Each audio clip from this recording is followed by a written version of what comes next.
Hello বন্ধুরা, তোমরা সকলে কেমন আছো? আমরা ভালো আছি। আমার নতুন একটি ভিডিওতে তোমাদের সকলকে জানাই স্বাগত। আর আজকে হচ্ছে শনিবার। তো শনিবারে এখনো পর্যন্ত কিছু রান্না বান্না করতে লাগেনি, নিরামিষের রান্না। তো শুধু সকালে ডালটা করে রেখেছি, আর এখন কি রান্না করবো সেটা চিন্তা ভাবনা করছি। তো সব কাজকর্ম সেরে অনেক কাচাকুচি করেছি, এক বালতি কাচাকুচি করেছি, সব ছাদে দিয়ে এসেছি মেলে। তারপরে চান টান করে পুজো সারলাম, পুজো সেরে এখন রান্নাঘরে এলাম, দেখি এখন কি রান্না করা যায়। আর হাজব্যান্ড বেরোলো, হাজব্যান্ডকে এখন হাজব্যান্ডের শরীর ভালো আছে। কালকে যে পেটে ব্যথা অতিরিক্ত হচ্ছিল, তারপরে আস্তে আস্তে ভোর দিকে কমেছে। তো এখন আর পেটে ব্যথাটা নেই। জলখাবার টলখাবার খাওয়া হয়ে গেছে অনেক আগে। খেয়ে দিয়ে জামাগুলো আয়রন করছিল, জামাগুলো সব কাঁচা ঝুলছে আলমারির মধ্যে। তো নিয়ে সেজন্য সব আয়রন করলো। এখনও বোধহয় কিছু বাকি আছে, তো কিছুটা করেছে আর নিয়ে এখন যাচ্ছে গাড়িতে তেল ভরতে। তেল নাকি গাড়ির কম আছে, তাই তেল ভরতে যাচ্ছে। তো চলো এখন চটজলদি আমি রান্নার দিকে আসি, রান্নার দিকে দেখি কি রান্না করা যায়। তো শনিবার নিরামিষের ব্যাপার, সেই জন্য চিন্তার ব্যাপার। তো চিন্তা করতে করতে এখন করতে তো হবে, যেহেতু খেতে হবে দুবেলা, রাতেও খেতে, দুপুরেও খেতে হবে। দুপুরেটা মেন খাওয়া দাওয়া। হ্যাঁ, রাতে রুটির সঙ্গে ভাজাভুজি হোক, যাই হোক, কিছু দিয়ে খেয়ে নেওয়া হবে। তো এখন মেয়েও এসে ভাত খাবে, সেই জন্য মেয়ে আসবে, তারপর যেহেতু খাওয়া হবে, সেই জন্য অত তাড়াতাড়ি রান্নাবান্না শুরু করিনি। হ্যাঁ, দেরি করেই রান্নাটা শুরু করবো, কারণ নাহলে একদম খাবারগুলো ঠান্ডা হয়ে যাবে। আর রোদটা কিন্তু কালকেও খুব ভালো রোদ দিয়েছে, আজকেও খুব ভালো রোদ দিয়েছে। একদম সব জামা কাপড় একদম মেয়ের সব হাউস ড্রেস ফ্রেস সব কাঁচা হয়েছে। হ্যাঁ, শুধু জুতোটা কাঁচা হলো না, জুতোটা ভুলেই গেছি। তারপরে কাপড় জামা যখন ছাদে মেলতে যাচ্ছি, তখন দেখছি সিঁড়ির ওখানে জুতোটা রাখা আছে। কালকে তখন এমনি স্কার্ট, স্কুলের যে স্কার্ট, তারপর ওপরের যে শার্টটা আছে, ওগুলো যখন ড্রেসগুলো কাচবো, তখন দরকার পড়লে জুতোটা কেচে দেবো। তো চলো, আর বেশি বকো বকো করবো না, দেখি চিন্তা ভাবনা করে রান্না বান্না এগিয়ে নিই, না হলে অনেক দেরি হয়ে যাবে তখন। ওই করতে করতে না মেয়ে চলে আসবে, তখন আমার রান্না হবে না। তো চলো, এখানে চটজলদি রান্না বসিয়ে দিলাম। 5 মিশালি তরকারি হচ্ছে এখানে, সব কিছু কেটে কুটে বড়ি দিয়ে সব সবজি দিয়ে একটা তরকারি, আর মুগের ডাল, আর একটা ভাজা কিছু করবো। আর এদিকে খুব জোর খিদে পেয়ে গেছে। সকালে চা বিস্কুট খেয়েছি, আর কিছু খাইনি আমি। তো খিদে পেয়ে গেছে, তো কী করবো, চটজলদি কী খাবো। তো এই দেখো, টমেটো কুচি করে নিয়েছি, টমেটোর মধ্যে একটু চানাচুর নিয়ে নিয়েছি, আর বিট নুন আর গোলমরিচের গুঁড়ো এই দিয়ে মাখিয়ে এটাকে এখন খাবো।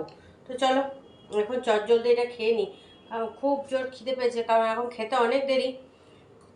মেয়ে আসবে, তারপরে খাওয়া দাওয়া, তাহলে তখন খালি পেটটা চুচু করছে, চুচোগুলো একবার দৌড়াচ্ছে। হাজব্যান্ড বললো কিছু খেয়ে নাও।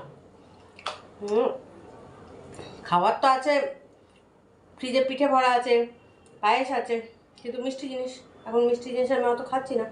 তো চলো এখন এটাই খেয়ে নিই, খেলে তারপর তরকারিটা হতে থাক।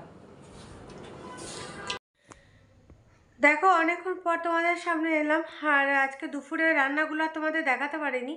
বললাম যে একটা 5 মিশালি তরকারি করেছি, মুগের ডাল, আর একটা ভাজা কিছু করব। তো ভাজা হচ্ছে একটা ফুলকপি, আলু, গাজর দিয়ে ভাজা করেছিলাম। সেগুলো তোমাদের সঙ্গে কিছুই শেয়ার করা হয়নি, কারণ একটু তাড়াহুড়ো ছিল, সেজন্য আর শেয়ার করতে পারিনি। আর সন্ধ্যা তো অনেকক্ষণ আগেই হয়েছে, সন্ধ্যা জ্বালা। তো কি করব, নিয়ে হাজব্যান্ড বাড়িতে পড়ানোর ছিল, সেই সব পড়িয়ে আমি দেখলাম তাহলে হাজব্যান্ডের পড়ানো হোক, তারপর চা কফি যা বানাবো। তো পড়ানো হলো, তারপর জিজ্ঞাসা করলাম তাহলে চা কফি কিছু করি, উনি বললো না আমি পড়াতে যাব। তো আমি আশায় থাকলাম যে তাহলে দুজনে মিলে বসে খাবো, কিন্তু হলো না। বললো তুমি বানিয়ে খাও, আমি ফিরবো তখন এসে তো চা কফি যাই হোক কিছু খাবো। আর আজকে টুটুদাও নেই, যে আমি আর টুটুদা দুজনের জন্য বানাবো, দুজনে খাবো, তাও নেই। শুধু তাহলে আমি একাই বসে খেতে হবে। তো বললো তুমি বানিয়ে খেয়ে নাও। আর সন্ধ্যের দিকে এত খিদে পেয়ে গেছিলো কি বলবো। মেয়েও ওইদিকে পড়তে পড়ানো হলো হাজব্যান্ডে, তারপরে এসে বলছে মা খিদে পেয়ে গেছে। শনিবার এমনি সেরকম কিছু খাওয়া যাবে না। তো কি করব, মেয়ে চানাচুর মুড়ি খেলো, আমি চানাচুর মুড়ি, টমেটো কুচি, লঙ্কা কুচি এরকমভাবে খেলাম। মেয়ে তো টমেটো খাবে না, লঙ্কাও খাবে না। আর হ্যাঁ, একটু ছাতু নিয়েছিলাম, ওই দিয়ে মাখিয়ে খেলাম। তো কী করবো, এখন কফি বানালাম, কফি বানিয়ে নিয়ে বসেছি। আর মেয়ে ওইদিকে পড়াশোনা করছে। তো চলো এখন কফিটা খেয়ে নিই। কফিটা আর আটা মাখলাম, আটা মাখা ছিল না, তো আটাটা মেখে নিলাম, নিয়ে এখন কফি নিয়ে বসলাম। তো চলো এখন কফি আর দুটো বিস্কুট নিয়েছি, এইটা খেয়ে পরে তখন রুটি বানাবো। এখন রুটি বানাতে দেরি আছে, আর হাজব্যান্ড গেছে পড়াতে, যখন আসবে তখন আপনার কফি খাবে।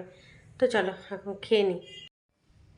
এই দেখো কফি নিয়েছি আর দুটো বিস্কুট। তো চলো আর দেরি না করে কফি আর বিস্কুটটা খেয়ে নিই। দেখো বন্ধুরা, রাতে খাবার বানাতে এলাম, তো হাজব্যান্ড পড়িয়ে চলে এসছে। তো এসে বলছে আমাকে রুটি বেলা শিখিয়ে দাও। তো আজকে মেয়েও রুটি খাবে না, আমিও রুটি খাবো না, কারণ ওই যে সন্ধ্যের সময় মুড়ি খেয়েছি না, নিয়ে আর খিদে নেই। তো হাজব্যান্ড বললো তাহলে রুটিটা আমিই বেলি। তো হাজব্যান্ড নিজে রুটি বেলে নিজেই শেখেছে, নিজে সব কিছু। তো আজকে হাজব্যান্ড নিজের হাতে রুটি করেছে, বানিয়েছে। হ্যাঁ, একদম বেলা শেখা। এবার চলো হাজব্যান্ডকে খেতে দিয়ে দিই। আর আছে তো আজকে ওই যে ভাজাটা আছে, ফুলকপি আলু গাজর দিয়ে যে ভাজা করেছি, ওই ভাজাটা আছে। আর রুটি আর পিঠে ছিল, পিঠেও গরম করে দিলাম। কারণ ফ্রিজে রাখলে তো একদম শক্ত হয়ে যায়, সেই জন্য একটু গরম করে দিলাম, গরম করে নরম হয়ে যাবে, তো তারপরে ঠান্ডা হলে তখন খাবে। তো চলো এবার রেডি করি খাবারটা, নিয়ে হাজব্যান্ডকে দিয়ে দিই। এই দেখো রুটিগুলো বেলেছে, কিন্তু এমনি সবই ঠিক হয়েছে, একটু ফোলেনি, অল্প ফুলেছে। তো এইরকম বানাতে বানাতেই শিখে যাবে। এই যে হ্যাঁ, তো আজকে যেহেতু প্রথম, তো এমনি সবই ঠিক আছে, শুধু ফোলাটা একটু কম হয়েছে। চলো এই যে ভাজাটা, রুটি আর এখানে এই যে পিঠে, চলো খেতে দিদি। তো খাওয়া দাওয়া তো অনেকক্ষণ আগে হয়ে গেছে, আর খাওয়া দাওয়া তো আজকে রাতে হাজব্যান্ড একাই করেছে, আর নিজেই রুটি বেলেছে, নিজেই রুটি সেঁকেছে। তো তোমরা বলো তো প্রথমবারই রুটিটা কেমন হয়েছে? আমার তো বেশ ভালোই লেগেছে, একটু বেঁকা হয়েছে বেলাটা, তো সেঁকার জন্য ফোলাটা একটু কম হয়েছে, তবুও বেশ চলে যাবে। আস্তে আস্তে বানাতে বানাতে প্রথম দিকেই একবারে যে ফুলে যাবে, ফুলবে রুটিগুলো বা এ হবে তা নয়। হ্যাঁ, আস্তে আস্তে বানাতে বানাতে না পুরো সব শিখে যাবে। তো যাক, আমার তো খুব ভালো লেগেছে, দেখলাম প্রথমবারই বেশ ভালো বানানো হয়েছে। তো হাজব্যান্ড এসেই বললো যে না আমি আজকে দেখি তো বানিয়ে রুটি বেলতে পারি কি না। তো বেললো, নিয়ে বললো আমি সেঁকে নেবো। তো নিজেই সেঁকে নিল রুটিগুলোকে। তো বেশ ভালোই হয়েছে, তোমরাও জানিও যে আমার হাজব্যান্ড কেমন রুটি বানিয়েছে আজকে। তো আসলে কি একা ঘরে হলে কি আমার শরীর টরীর খারাপ হলেও রুটিটা বানাতে পারে না, সেই জন্য বললো যে না রুটি বেলাটা শিখি। আর মশলাটা বলেছে শিলের মশলা বাটাটা শিখবে, কারণ শিলে মশলা বাটাটা এর আগেও আমি দেখিয়েছিলাম। হ্যাঁ, আমি এখন আর পারি না শিল নোড়াতে মশলা বাটতে, আগে যখন করতাম তখন দেখিয়েছিলাম।